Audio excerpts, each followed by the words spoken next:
आज हम अपनी आध्यात्मिक यात्रा का 46वां एपिसोड देख रहे हैं और इस एपिसोड पर भी एपिसोड नंबर 8 में दिया गया डिस्क्लेमर पूरी तरह से लागू है।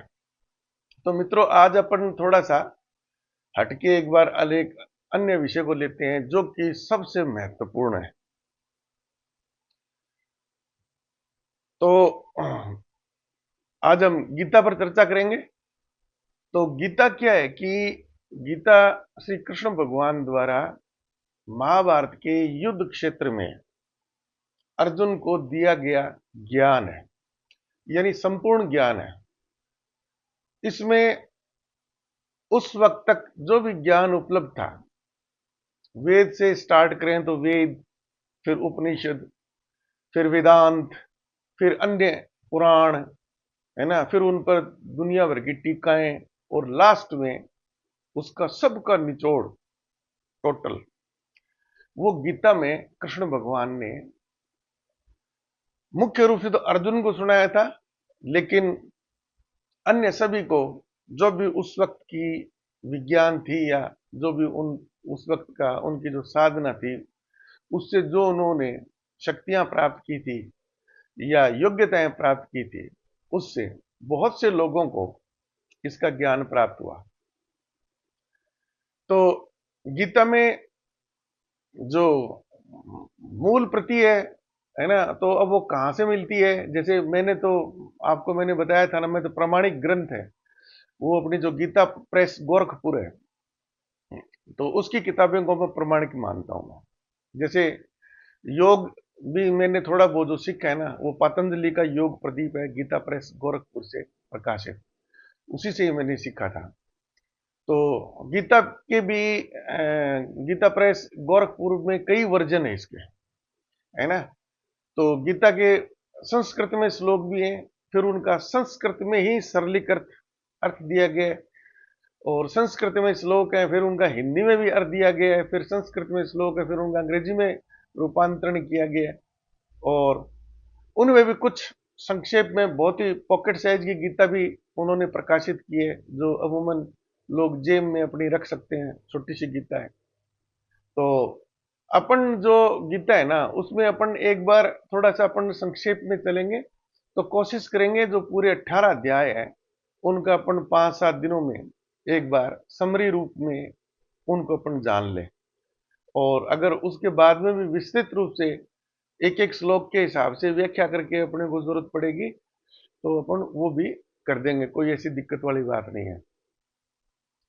तो गीता में कुल जो श्लोक है ना वो 700 हैं, 18 अध्याय है, और उनमें से कुछ प्रश्न है वो संजय और धृतराष्ट्र के बीच में है, जिसमें धृतराष्ट्र संजय से युद्ध की स्थिति, कौन कौन वहां पर उपस्थित है, क्या क्या कर रहे हैं इत्यादि के बारे में पूछता है। फिर संजय अपनी दिव्य दृष्टि से उनको बताता है कि कौन कौन महारथी है, रथी है, सेनापति है, सेनाओं के कौन कौन से उनके पास में हथियार, दिव्यास्त्र इत्यादि है, कौन कौन से उनके पास वाहन इत्यादि, जो भी वो उसमें वर्णन कर रहा है। और बाकी प्रश्न है वो अर्जुन के द्वारा कृष्ण भगवान से पूछे गए हैं, और कृष्ण भगवान ने उनका उत्तर दिया है। तो कृष्ण भगवान के द्वारा जो उत्तर दिया गया है ना, वो 574 श्लोक है। तो सबसे महत्वपूर्ण तो वही है। और लेकिन हम अर्जुन द्वारा जो पूछे गए प्रश्न है, क्योंकि वार्तालाप में तो प्रत्यक्ष रूप से कृष्ण भगवान और अर्जुन ही थे, श्री कृष्ण भगवान से न ही तो धृतराष्ट्र ने और न ही संजय ने कोई सीधा प्रश्न पूछा था। तो अर्जुन द्वारा पूछे गए प्रश्न है वो दूसरे नंबर के महत्व के हैं, लेकिन उनको अपन प्रथम नंबर के महत्व वे इसलिए इस प्रकार से भी रख सकते हैं कि कोई प्रश्न होगा तभी तो कोई उसका उत्तर दे पाएगा। और अर्जुन की जो स्थिति थी, मन स्थिति थी, या बिल्कुल फिजिकल जो उसका माइंड, क्या नाम, बॉडी स्ट्रक्चर हो गया था, है ना, तो वो अपनी पीड़ा यानी अपनी दुविधा का निराकरण करने के लिए, या जो उसकी दुविधा थी वो दुविधा या पीड़ा कृष्ण भगवान को बताने के लिए उसने कुछ प्रश्नों का सहारा लिया था, और कृष्ण भगवान ने फिर उस पर पूरा विस्तृत ज्ञान दिया था। तो ज्ञान तो आपको पता है कि उस वक्त जो प्रचलित भाषा थी, जो पढ़े लिखे लोग थे, उनमें संस्कृत थी, जिसकी व्याकरण है वो पाणिनि की व्याकरण है। तो बहुत ही उच्च कोटि की संस्कृत है वो। तो उसमें एक एक श्लोक है ना, उसका भी आज अपन संस्कृत में भी विस्तार करें तो करीब आधा पेज, और क्या नाम अंग्रेजी या हिंदी में रूपांतरण करें तो पूरा पेज मान लो, और अंग्रेजी में तो 5 पेज में भी नहीं हो पाएगा, और सही ढंग से हो भी नहीं पाएगा। ठीक है ना, ये एक भाषा की सीमा हो जाती है। जैसे स्वामी प्रभुपाद जी की जो गीता है ना, वो भी मेरे पास है। तो उसमें उन्होंने, क्योंकि उनका विदेशों में ज्यादा उस हिसाब से वो गीता लिखी गई थी, उसमें हालांकि उन्होंने बहुत ही मेहनत करके अंग्रेजी में भी उच्चारण के लिए उन्होंने विशेष प्रतीकों का प्रयोग किया है। कभी आपके सामने आए तो उसको देखना, बहुत मेहनत की गई है, बहुत ही बुद्धिमानी से लिखी गई है। तो उसमें एक एक श्लोक संस्कृत में लिख के फिर उसकी अंग्रेजी में संक्षेप में सार, फिर पूरा विस्तार। तो ये विस्तार बताना इसलिए जरूरी है कि वो बहुत ही ज्यादा सारगर्भित है। आप यही मान लो कि संपूर्ण ब्रह्मांड का आज तक का जो ज्ञान है ना, वो कृष्ण भगवान ने मात्र, क्या नाम है, 1574 सॉरी 574 श्लोकों में वर्णन कर दिया था। और उसकी तुलना में आज हम जैसे जो आधुनिक विज्ञान है, जैसे मैंने पढ़ी है, आप लोगों ने बहुत भी पढ़ी है, तो फिजिक्स, केमिस्ट्री और मैथमेटिक्स, और इनके अपन सूत्र देखें, जो सूत्र बिल्कुल इंडिपेंडेंट है, उन सूत्रों को हमें याद रखने की जरूरत पड़ती है हमेशा ही। तो वो भी आप ये मान लो कि करीब 50,000 के लगभग वो मैथमेटिकल सूत्र हैं, 50,000 से भी ज्यादा ही होंगे। केमिस्ट्री में तो कोई अंत ही नहीं है, वो रासायनिक समीकरण है, वो करते जाओ करते जाओ करते जाओ। लेकिन जैसे भौतिक विज्ञान और भौतिक विज्ञान की घटनाओं का विश्लेषण करने के लिए हम मैथमेटिक्स का, गणित का उपयोग करते हैं, तो उनके सूत्र है ना, वही मान लो आप 50,000 का। वो सारा ज्ञान संस्कृत के कुछ श्लोकों में सीमित करना, ये मतलब एक सुपर कंप्यूटर है ना, वो भी इसके सामने फेल हो जाएगा। इतना विस्तृत ज्ञान है, संपूर्ण सृष्टि की संरचना, संपूर्ण ब्रह्मांड का ज्ञान, सारा ज्ञान। जैसे आगे अपन इसकी व्याख्या करेंगे तो आपको खुद को महसूस होएगा कि जितना भी आज मान लो कि जैसे मैंने इन चीजों को समझने के लिए मुख्य विषय है ना, जैसे फिजिक्स है, और फिजिक्स के साथ में मैथमेटिक्स तो जरूरी है, उसके बगैर तो फिजिक्स में आप आगे बढ़ ही नहीं सकते। और फिर उसके बाद में सबसे पहले अध्यात्म को आपको समझना है, तो साइकोलॉजी, और साइकोलॉजी को आपको समझना है तो बायोलॉजी। और क्योंकि अध्यात्म में ज्ञान के साथ साथ में जो योग है ना, योग में हिप्नोटिज्म भी, तो सम्मोहन तो सबसे बड़ी शक्ति का स्रोत ही सम्मोहन है। उसको अपन छोड़ देंगे तो बच, वो तो क्या, फिर योग में तो केवल शारीरिक एक्सरसाइज बच गई, जिसको कोई भी जो शारीरिक शिक्षक है, पीटीआई जिसको बोलते हैं अपन, वो अपने को एक्सरसाइज करवाता ही है ना। तो इतना विस्तृत ज्ञान है, तो उसको समेटना है ना, बहुत ही दुर्लभ कार्य था, जो कि अपन बहुत ही अच्छा। फिर अब गीता किन लोगों के लिए बनी हुई है? तो गीता तो क्या है कि बच्चा जब से थोड़ा बहुत समझना शुरू करता है ना, तब से लेकर मरणासन जो व्यक्ति है, उन सभी के लिए बनी हुई है। अब वो अपने अपने स्थिति के हिसाब से, अपने अपने आश्रम के हिसाब से, है ना, उसमें से जो उनको उस स्थिति के लिए महत्वपूर्ण लगता है, उस भाग को वो पढ़ते हैं, सुनते हैं, फिर उस पर मनन करते हैं। और फिर जो उनका खुद का ज्ञान संचित है पूर्व में, वो जो उसका विश्लेषण करेंगे ना, वो विश्लेषण है, उसका जो रिजल्ट आएगा ना, वो उनके संचित ज्ञान पर भी निर्भर करता है। तो इसीलिए गीता पर आप ये मान लो कि लाखों की संख्या में, लाख बोल रहा हूं मैं, लाखों की संख्या में लोगों ने टीकाएं लिखी है। टीकाएं यानी उन्होंने अपने हिसाब से गीता का अर्थ बताया है। मूल संस्कृत के श्लोक तो वही है, लेकिन उनमें जिन शब्दों का प्रयोग किया गया है, जैसे आत्मा है, परमात्मा है, कर्म योग है, सांख्य योग है इत्यादि, है ना, तो उनका सबका उन्होंने अपने हिसाब से व्याख्या की है। तो गीता का जिसकी भी किताब आपके हाथ में लगी है ना, वो व्यक्ति परक है। उसमें उस व्यक्ति का खुद की मानसिकता, खुद खुद की शैक्षिक स्थिति, खुद का मनन, खुद की साधना उसमें शामिल है, निरपेक्ष नहीं है। निरपेक्ष तो वही है जो कृष्ण भगवान के मुख से निकली हुई गीता है। तो ये जो मैं गीता पर जो आपको व्याख्यान दूंगा, ठीक है ना, वो उसका मेरा निजी विश्लेषण है। और मेरा दावा है, अभी तक है ना, कोई भी गीता की ऐसी कोई प्रति मेरे सामने नहीं आई है, ना तो इंटरनेट पे आई है और ना ही हार्डवेयर के रूप में यानी एक किताब के रूप में मेरे सामने आई है। कि जिस व्यक्ति ने इतना उच्च स्तर का आधुनिक ज्ञान भी प्राप्त किया है और अध्यात्म से भी वो उसी प्रकार से जुड़ा हुआ है, पूरे वेद शास्त्र इत्यादि उपनिषद इत्यादियों का जो महत्वपूर्ण भाग है ना, उसको उसने समझा है ना। मुझे तो कोई कोई ऐसा अभी तक तो मेरे सामने नजर नहीं आया, लेकिन मैं दावा नहीं करता, हो सकता है बहुत से लोग करते हो, लेकिन मेरे सामने तो आया नहीं। और आपके सामने आए तो बहुत खुशी होगी मुझे तो ये जान करके, कम से कम एक मेरा कोई मेरी वाली में मेरे वाली मानसिक स्थिति का कोई व्यक्ति दूसरा मिला तो। और मैंने इसके इंग्लिश वर्जन भी देखे हैं गीता के, और बहुत है, बहुत लोगों ने, विदेशी जो वैज्ञानिक है, अंत में तो क्या है कि मैंने आपको कितनी बार बताया है, जब आदमी अंतिम स्थिति में पहुंचता है, मरणासन स्थिति में पहुंचता है ना, तो ये ज्ञान तो सबको ही हो जाता है कि अब आगे क्या। पहले जो उन्होंने भौतिक जीवन जिया है, उसमें जितनी भी उनकी तृष्णाएं थी, उच्च पदों की, खाने पीने की, विवाह शादी की, वो सब उसने भुगत ली, कर ली उन्होंने। लेकिन वहां से उन तृष्णाओं की पूर्ति करने के उपरांत भी उनको मानसिक संतोष नहीं मिला। क्यों?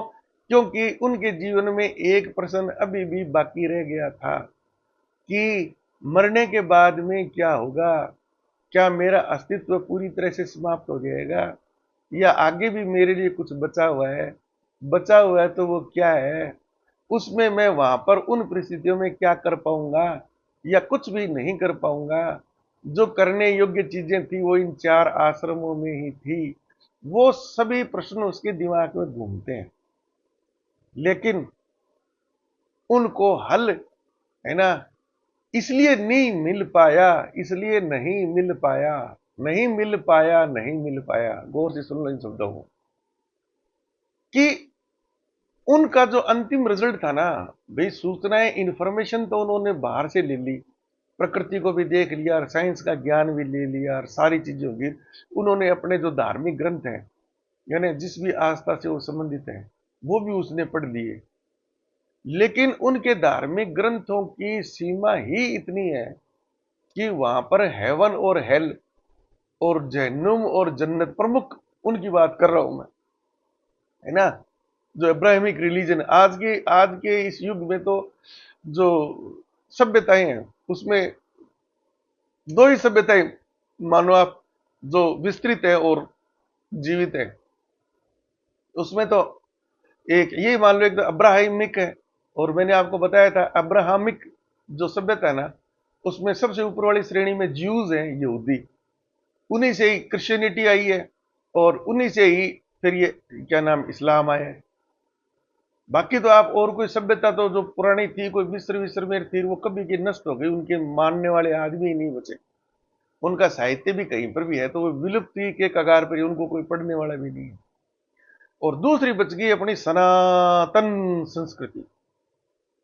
सनातन संस्कृति में अपने क्या है कि सभी जो, जिन धर्मों का, जिन पंथों का मतलब आविर्भाव यानी जन्म है ना, भारत भूमि से हुआ है, तो उसमें आप प्रमुख यही मान लो, जैनिज्म, बुद्धिज्म, फिर सिखिज्म, और फिर आगे तो ये अपने और जो है दादूपंथी, क्या नाम, रामानुजा, रामान, क्या जो भी है ना, शैव और शाक्त, क्या नाम है, क्या बोलना, मेरे को सही शब्द याद नहीं आ रहा। रामानुजाचार्य जो है पंथ है ना, उसका जो राम की वो इष्ट मानते हैं इत्यादि। फिर और दुनिया भर के मतलब शाक्त में आए गए, शक्ति वाले दुर्गा माता इत्यादि। शैव में आएंगे, शिव जी के जो मूल मानते हैं। और दूसरा वैष्णव धर्म आ गया। वैष्णव धर्म में फिर ये रामानुजाचार्य और जितने भी आगे आप पंथ देखते हैं ना, ये सारे के सारे उसमें शामिल हैं। तो ये सारा सनातन है।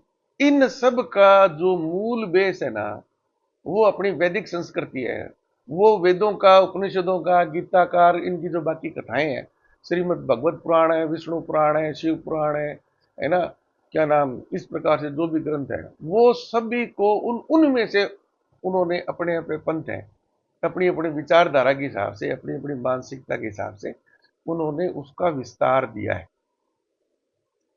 अब मेरे सामने क्या क्या, क्योंकि आजकल तो इंटरनेट की दुनिया है, क्लिक करो आप, सारी दुनिया की पोल पट्टी है ना वो आपके सामने आ जाएगी।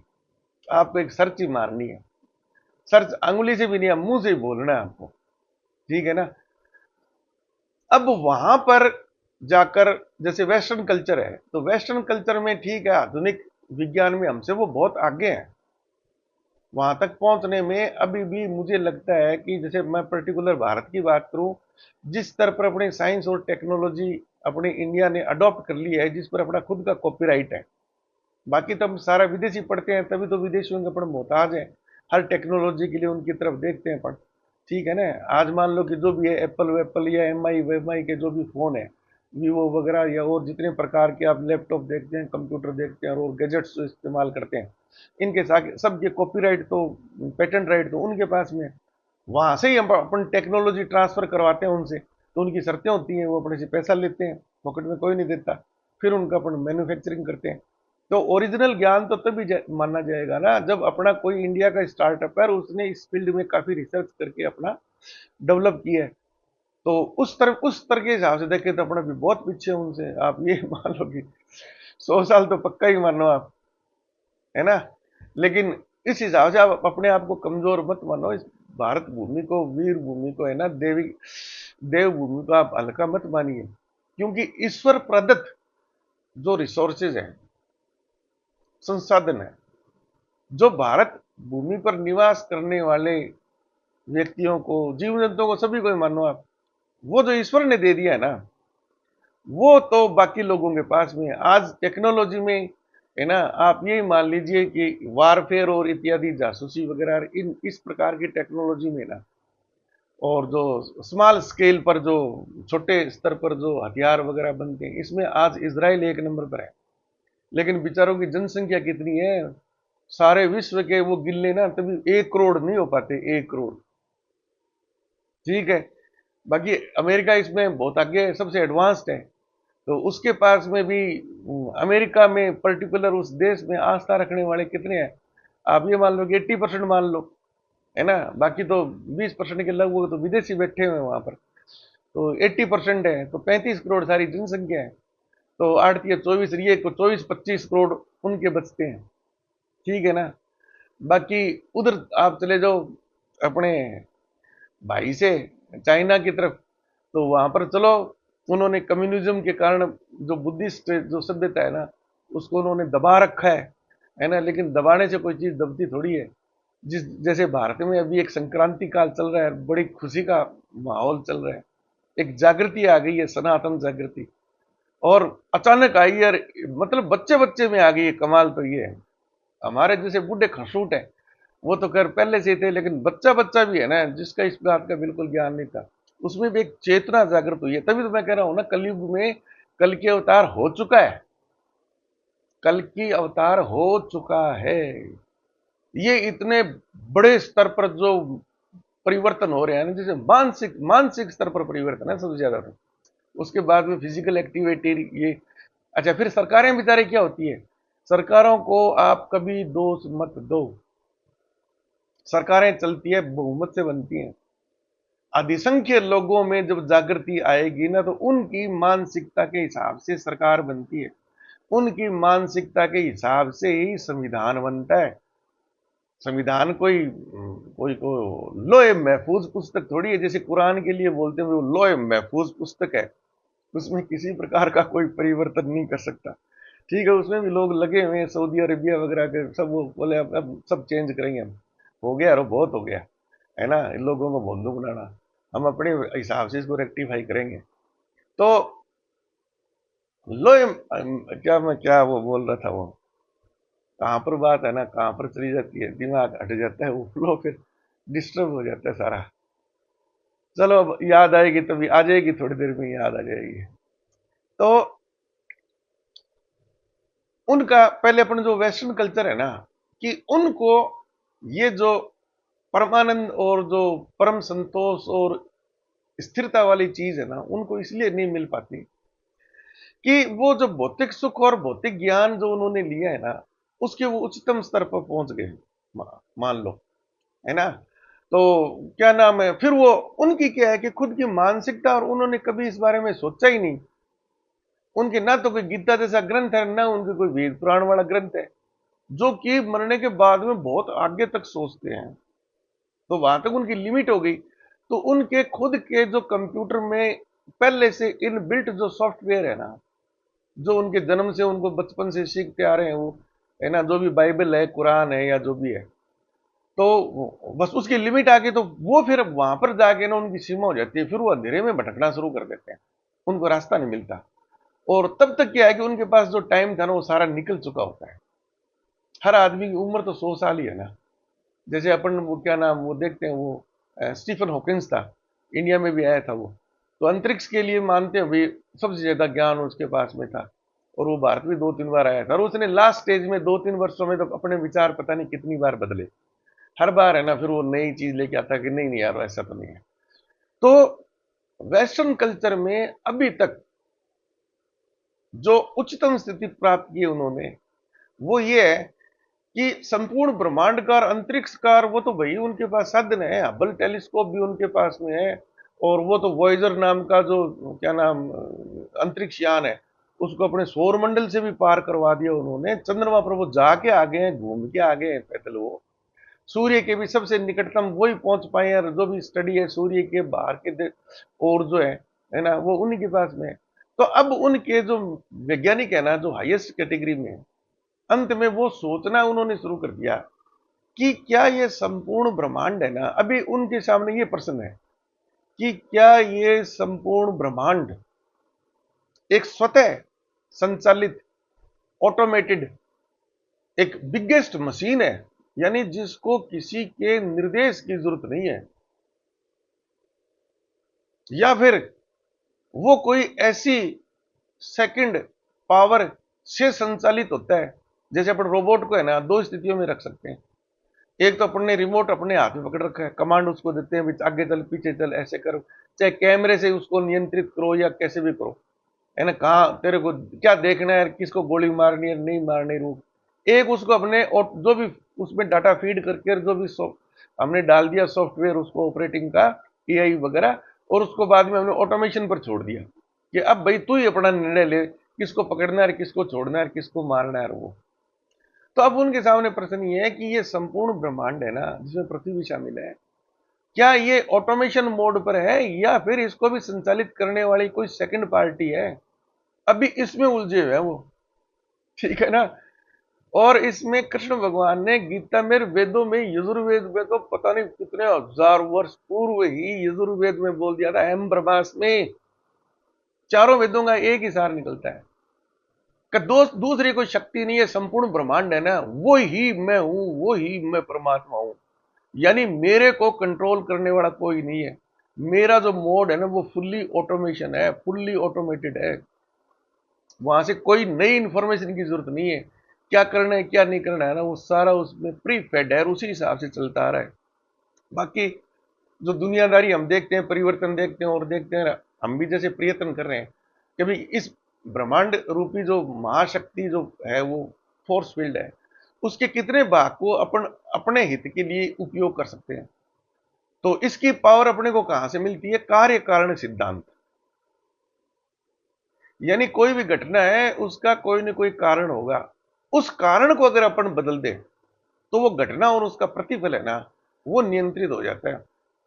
तो गीता में और शास्त्रों का निचोड़ यही तो निकलता है ना कि आपने ज्ञान योग, भक्ति योग, कर्म योग, किसी भी प्रकार से आपने ज्ञान प्राप्त कर लिया, तो वो तो आपको क्या, एक रास्ता मिल गया कि भी ये रास्ता है। अब इस रास्ते पर चलने के लिए ना, आप कौन से साधन का प्रयोग करेंगे, वो साधन तो चयन करने की छूट आप पर है। तो इसके लिए अपने को बहुत बेहतरीन साधन दिया है ना, चार जो आश्रम है। किसने दिया है, कि कृष्ण भगवान ने गीता में थोड़ी बताया है। सबसे पहले तो अपने वेदों में उल्लेखित है ये चार आश्रम। 4 आश्रम और 4 वर्ण। अब वर्णों का लोग क्या है कि वो संकुचित रूप में अर्थ ले लेते हैं, है ना। अब एक छोटा सा उदाहरण ले लीजिए आप, है ना। जैसे आज उनको जातियों के रूप में ले लिया। कभी जो स्वर्ण वर्ण है ना, उसमें सबसे ऊपर ब्राह्मण है, तो ब्राह्मण का फट से दिमाग में जाता है, जो बेचारा एक विप्र ब्राह्मण, गरीब ब्राह्मण मंदिर में आरती करता है, घंटी बजाता है, कर लो जी, इसको सबसे ऊपर रख दिया। इसके पास क्या है? ये तो बेचारा अपना उदर पूर्ति उन चीजों से करता है जो मंदिर में दान दक्षिणा दे के आते हैं। अच्छा, दूसरे नंबर पर उन्होंने क्षत्रिय रख दिया। तो क्षत्रिय के रूप में फिर वही जो मार्शल कौम है ना, विस्तृत रूप से तो वाह टोटल मार्शल कौम है सारी की सारी।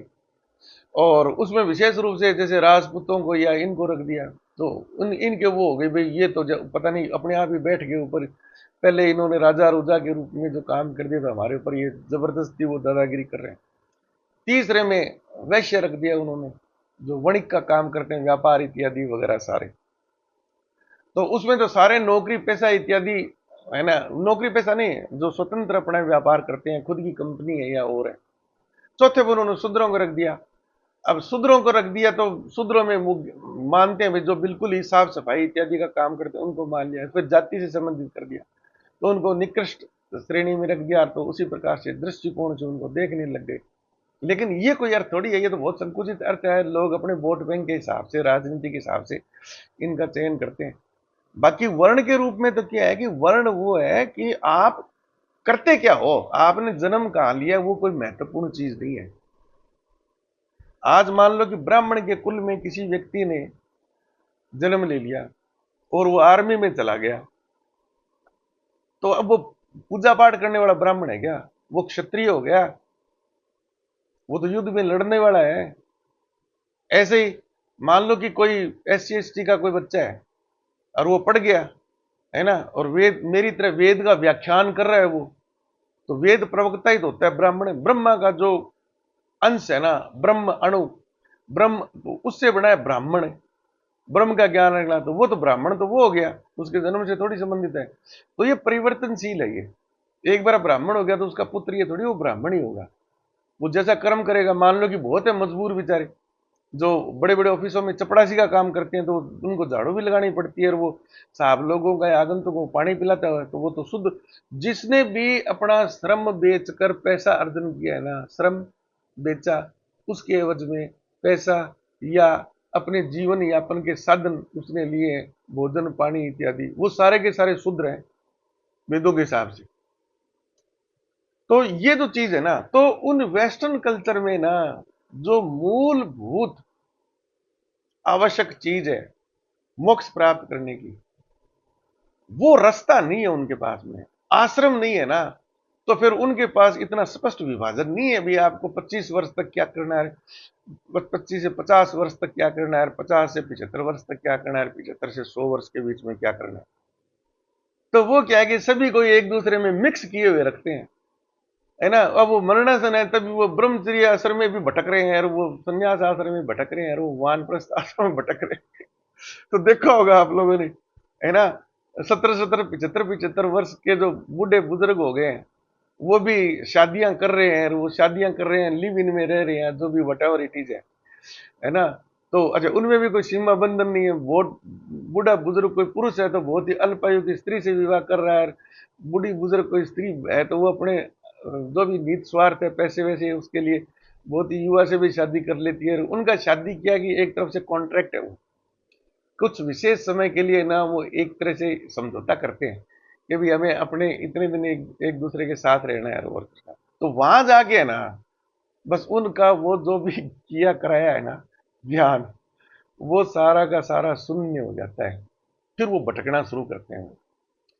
अच्छा, ये चीजें क्या कि हमें अपने वैदिक साहित्य में उपलब्ध होती है, थोड़ी थोड़ी जानकारी अपन घर वालों से सुनकर या टीवी मोबाइल इत्यादि से सुनकर या लोगों को बातें से सुनकर। बच्चे है ना, वो भी ठीक है, उनको ज्यादा ज्ञान नहीं, लेकिन वो ये जानते जरूर हैं भी वेद है, गीता है, हमारे शास्त्र है, रामायण है, होली है, दीपावली है, पूजा पाठ है, जन्माष्टमी है, रामलीला है इत्यादि, ये जानते हैं। तो एक बेसिक चीज है ना उनके दिमाग में रहती है। उससे जब भी उनमें जागृति उत्पन्न होती है ना, तो वो इस विषय में आगे बढ़ने की कोशिश करते हैं। अच्छा, फिर धीरे धीरे करके अपना थोड़ा सामाजिक संगठन भी इसी प्रकार का ही है ना, कि भाई बहुर्विवाह अपने वो है नहीं, कानूनी रूप से अवैध है, तो किसी की इच्छा करे तब भी वो नहीं कर सकता। अच्छा, फिर नातेदारी रिश्तेदारियां, अब शादी हो गई तो ससुराल पक्ष का भी दबाव है और पितृ पक्ष का भी दबाव है, तो अन्यथा इलीगल असामाजिक जो कार्यों की श्रेणी में जो चीजें आती हैं तो उनसे भी अधिकतम बचने का प्रयत्न करते हैं। और फिर अपनी जो संस्कृति है संयुक्त परिवार वाली, अब संयुक्त परिवार में भी वो पहले वाले तो नहीं है, अभी एक दादा है और उसके 5-4 बेटे हैं और उसके पोते पड़पोते कोई 50-60 आदमी, वैसा तो नहीं है। लेकिन एक पीढ़ी का संयुक्त परिवार तो अभी भी है अपने, उसी घर में दादा भी है, दादा दादी भी है, तो बेटा वो भी है, तो पोते पोती भी है, तीन तो जैसे हम 3 पीढ़ी तो हम ही एक घर में, तो इतना संयुक्त परिवार तो है। तो उसमें क्या है कि बहुत सी क्या नाम मर्यादाएं ऑटोमेटिक स्थापित हो जाती है। दादे और पोते पोते की मर्यादा है, दादी की है, सास बहू की भी है, बेटे पिता की भी है, बहू ससुर का भी है, वो सारी मर्यादाएं है ना, अभी बहुत कुछ जीवित बचा हुआ है। तो अपने लिए क्या है कि वो रास्ता बहुत अधिक आसान हो जाता है। तो अब अपन मूल मुद्दे पर आते हैं। तो ये जो मूल प्रश्न था ना, क्या नाम, जो विदेशी संस्कृति में जो मूल प्रश्न है कि क्या ये ब्रह्मांड स्वतः संचालित है या इसको कोई सेकंड पार्टी इसको संचालित कर रही है।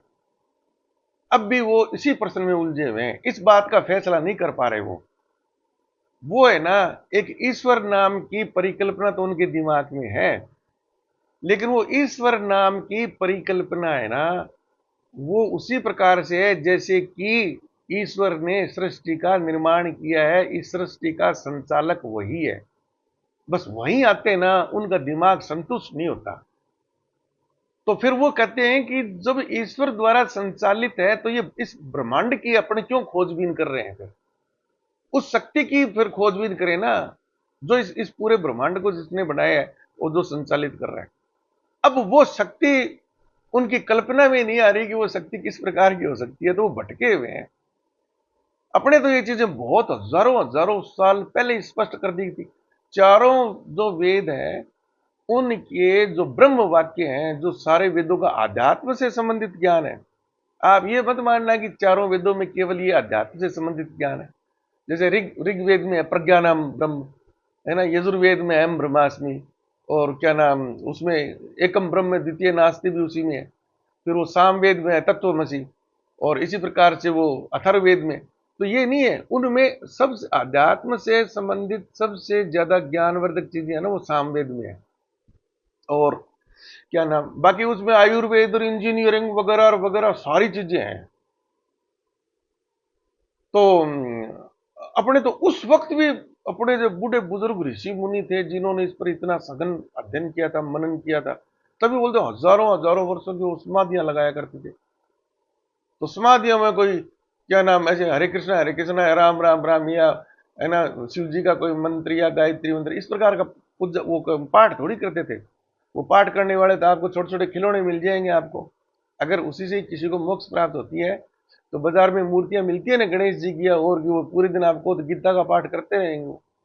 तो ऐसे बोलने से उन शब्दों का उच्चारण करने से मोक्ष मिलती थी। ये सारी निर्जीव चीजें सबसे पहले मोक्ष में जाने का तो इन्हीं को अधिकार था। जैसे बेचारा मोबाइल है मेरे सामने, अब इसमें सारा ज्ञान है गूगल के द्वारा, है ना। अब मैंने भी वो गीता है ताजा जो क्या नाम जिसका मैं गीता प्रेस गोरखपुर वाली का सबसे पहले अपन 150 पेज है उसमें सारे 18 अध्यायों में, तो उनका जो पहले अपन उसी को ही लेंगे।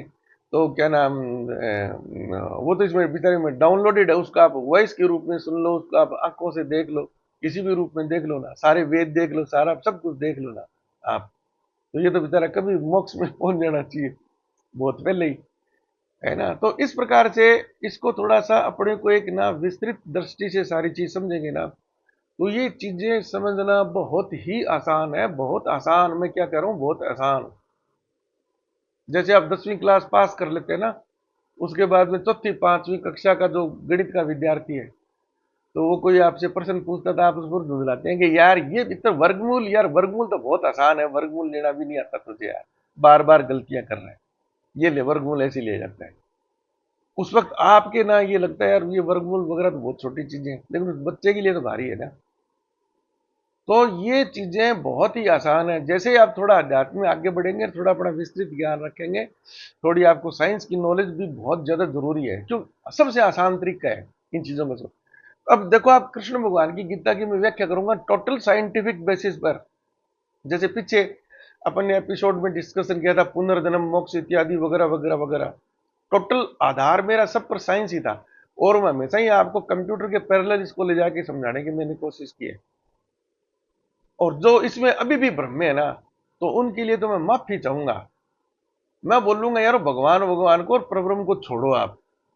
जो आपके सामने बहुत सिंपल चीजें है ना, जिसके बारे में संपूर्ण जानकारी उपलब्ध है, जिसके सारे प्रमाण, पहले उनको तो समझ लो। अगर आप उनको भी समझने में असक्षम है ना, तो फिर छोड़ो भगवान भगवान, बहुत दूर की बातें हो गई ये तो। अच्छा, समझने के लिए मेरा ये नहीं है कि आप उनके सॉफ्टवेयर की पूरी मैन्युफैक्चरिंग की पूरी टेक्नोलॉजी जानो। कम से कम आपको ये विश्वास होना चाहिए कि ये किस प्रकार की टेक्नोलॉजी पर बेस्ड है। जैसे सिंपलेस्ट बताता हूं आपको, मोबाइल के रूप में आपको इसमें इतना पूरा कॉन्फिडेंस होना चाहिए कि कोई भी आदमी जब बोलता है ना, तो उसके मुख से ना ऊर्जा के रूप में कुछ तरंगे निकलती हैं। ऊर्जा को नहीं भूलना है आपको, एनर्जी को नहीं भूलना है।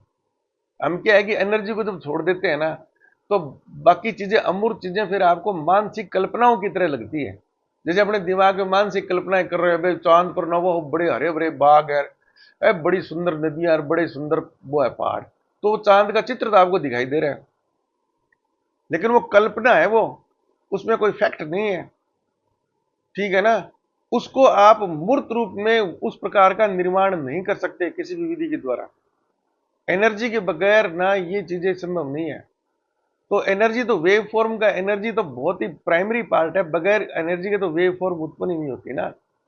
तो मोटा मोटा आपको एक तो ये मानना है कि जो हमारे मुख से जो ऊर्जा निकल रही है ना, वो काल्पनिक नहीं है। वो ठीक है, हमें नहीं दिखाई दे रही, हम उसके बारे में इतना नहीं जानते। वो ऊर्जा है ना, इस मोबाइल के माइक्रोफोन में गई है वो। अब मोबाइल का अपना सिस्टम है, इलेक्ट्रिकल ये अपरेटस है, तो इसकी जो अंदर जो कार्य प्रणाली है ना, उस वो थोड़ी भिन्न है। इलेक्ट्रिक सिग्नल्स मान लीजिए, इलेक्ट्रोमैग्नेटिक उसको डिजिटल फॉर्म मान लीजिए, कुछ भी मान लीजिए, लेकिन वो है। इतना विश्वास होना चाहिए, है वो, हाँ है, पक्का है वो। तो विश्वास ही तो सबसे बड़ी चीज है ना। विश्वास जब तक आपको नहीं होगा ना, तो आप ऐसे ही अंधेरे में भटकते रहेंगे। फिर चित्र जो इसमें रिकॉर्ड हो रहा है, तो आपको ये भी उसमें मानना पड़ेगा कि जो मेरा जो शरीर है उस पर जो प्रकाश पड़ रहा है ना, वो प्रकाश परावर्तित होकर कैमरे के लेंस में गया, वो मोबाइल के लेंस में गया, वो मोबाइल उसका चित्र बनाता है, फिर उसको फॉर्मेट बदल दिया उसने, ये तो प्रकाश ऊर्जा है। फिर उसको उसने इलेक्ट्रिकल सिग्नल्स में बदल दिया। फिर ये मोबाइल क्या करता है, ये इसमें दो पार्ट हो गए। एक तो मोबाइल खुद अपने रिकॉर्ड कर रहा है, इसकी जो मेमोरी है, साथ में इसने ना खट से, जैसे यूट्यूब पर अपलोड करूंगा तो ये पूरा वहां पर चला जाएगा, यूट्यूब के सर्वर पर। वहां पर उसको प्रोसेस करेंगे, फिर किसको दिखाना है नहीं दिखाना है, जो भी मैंने यहाँ सूचना दी है भाई, प्राइवेट रखना है वीडियो या इसको पब्लिक करना है, सबके लिए ओपन करना है, या जो भी है, जो भी उसमें डाटा मैंने साथ में इसके भेजा है ना, उस हिसाब से वो उसको फॉर्मेट बना के वहां से वो रिलीज कर देता है। अब उसको पूरे ब्रह्मांड में आप कहीं पर भी देखो ना, जहां पर सिग्नल जा रहे हैं, तो ये जो पूरी प्रक्रिया आपको इतनी क्लियर हो जाए भाई ये संभव है, ये बिल्कुल संभव है। ठीक है, इसकी पूरी टेक्नोलॉजी मैं नहीं जानता, तो वो मेरी कमजोरी है। इसका मतलब ये नहीं है कि ये सारी चीजें झूठी हैं या कल्पना में है। इतना जब आपको विश्वास हो जाएगा ना, इतनी साइंस की जरूरत है आपको, ज्यादा की जरूरत नहीं है। जहां पर डेप्थ में जाने की जरूरत है, मैं आपको बता देता हूं, बस इसलिए कि आपको विश्वास हो जाए कि वाकई में ना ऐसे सिद्धांत हैं और ऐसे प्रयोग हो रहे हैं और हुए हैं, और जिनसे ना बिल्कुल ऐसे रिजल्ट मिले, और उन रिजल्ट के आधार पर ही टेक्नोलॉजी बनी है, और उस टेक्नोलॉजी के आधार पर ये चीजें बनी है। तो ये जो आपके हाथ में जो भी गैजेट्स वगैरह आप देख रहे हो ना, ये उन सभी वैज्ञानिक प्रयोगों के और जो टेक्नोलॉजी है उसके प्रत्यक्ष प्रमाण है, ये प्रत्यक्ष प्रमाण। जैसे वो बोलते हैं ना, कहावत है, हाथ कंगन को आरसी क्या। तो अगर आपने हाथ में कंगन पहन ही रखा है, तो उसको कांच में देख के उसको क्या नाम साबित करने की जरूरत है क्या। आरसी कांच को बोलते हैं, दर्पण को। दर्पण में देख के उसको गवाही लेने की जरूरत है क्या कि दर्पण में ये दिखाई देता है कि नहीं देता, जो आपको आंखों से दिखाई दे रहा है। इतना अगर आप में आत्मविश्वास आ गया ना कि भाई ये सही है, तो फिर है ना ये चीजें बहुत आसान है आपके लिए। गीता का ज्ञान तो है ना ऐसे है जैसे कि अपन कोई लोटपोट पढ़ रहे हो, और वो कोई जो चंपक वगैरह जो पुरानी पंचतंत्र की कहानियों पर आधारित पुस्तकें थी ना, उतनी आसान है, उतनी आसान। ठीक है ना। तो एक बार तो इतना ही रखेंगे, ये एक एपिसोड तो आपके परिचय में ही चला गया, लेकिन ये जरूरी था। इसके बगैर तो गीता यार दुनिया भर के ग्रंथ पढ़े हैं ना, और ऐसे ही वो उन ग्रंथों से ज्ञान प्राप्त होता, तो ये अपने हजारों हजारों की संख्या में महामंडलेश्वर, मठाधीश, पता नहीं क्या क्या वेदाचार्य, उसको कईयों ने तो डिग्री ऐसी ले रखी है, स्वयं भगवान ही घोषित कर रखा है। कोई भगवान पुत्र, कोई शक्ति पुत्र, इस प्रकार की उपाधियां ले रखी है, पुत्र बने घूम रहे हैं। जैसे यीशु मसीह था ना, वो कहता मैं गॉड का पुत्र हूं, उस प्रकार से पैगंबर ही नहीं, सीधे भगवान के पुत्र ही बने हुए। कुछ ने तो स्वयं वो अपने को भगवान ही घोषित कर रखा, भी आ जाओ किसी को भगवान के दर्शन करने में हमारे कर लो बराबर है। और उनकी हकीकत क्या है, वो बेचारे खुद हमारे जैसे द्वारा बनाए हुए मोबाइल पर निर्भर है। आश्रम वालों से बात करने के लिए हमारे गैजेट्स का प्रयोग करते हैं, जो खुद को भगवान बोलते हैं। भगवान तो कृष्ण भगवान है। व्याख्यान वहां दिया था, संपूर्ण ब्रह्मांड में गीता का ज्ञान फैल गया था, और उसका पूरा विस्तृत विश्लेषण करेंगे तो बाकी जीव जंतुओं के पास भी गीता का ज्ञान पहुंच गया था। आज यूट्यूब ने मान लो कि जैसे ही मेरा वीडियो रिलीज करेगा ये तो कहां नहीं पहुंचा, ये कह सकते हो कि जी वहां नहीं पहुंच रहा, जहां इसका सिग्नल है ना इतना कमजोर हो गया, इतना कमजोर हो गया कि जो उपकरण है ना वो उसको पकड़ नहीं पा रहा। इसका मतलब ये नहीं कि वहां सिग्नल नहीं पहुंचा, सिग्नल तो बल्ब, छोटा सा बल्ब ऑन करता है तो वो भी उसकी लाइट अनंत तक जाती है। ठीक है, हमें आंखों से नहीं दिखाई देगी, ऐसा कोई उपकरण नहीं है, ऐसा सेंसर डेवलप नहीं हुआ जो इतनी स्मॉल अमाउंट के सिग्नल को डिटेक्ट कर पाए। तो उस जो रिसीविंग एंड पर जो उपकरण है ना उसकी कमजोरी है, उस सिग्नल की गलती नहीं है। किसी टाइम में आप देखते थे ना, घरों में बड़ी बड़ी छतरियां लगाते थे वो टीवी देखने के लिए। अब टेक्नोलॉजी डेवलप हो गई, छोटी सी एक तस्तरी जितनी वो आती है, छोटी सी छतरी, एक खाने वाली प्लेट होती है इतनी बड़ी, और वो इतना क्लियर डाटा देती है आपके जो दुनिया भर के सारे चैनल उस पर देखो ना आप। तो जैसे जैसे टेक्नोलॉजी डेवलप होएगी आगे, अभी तो देखना बहुत अथाह ज्ञान का भंडार है। तो अभी अपन इतना ही रखते हैं। धन्यवाद। राधे राधे।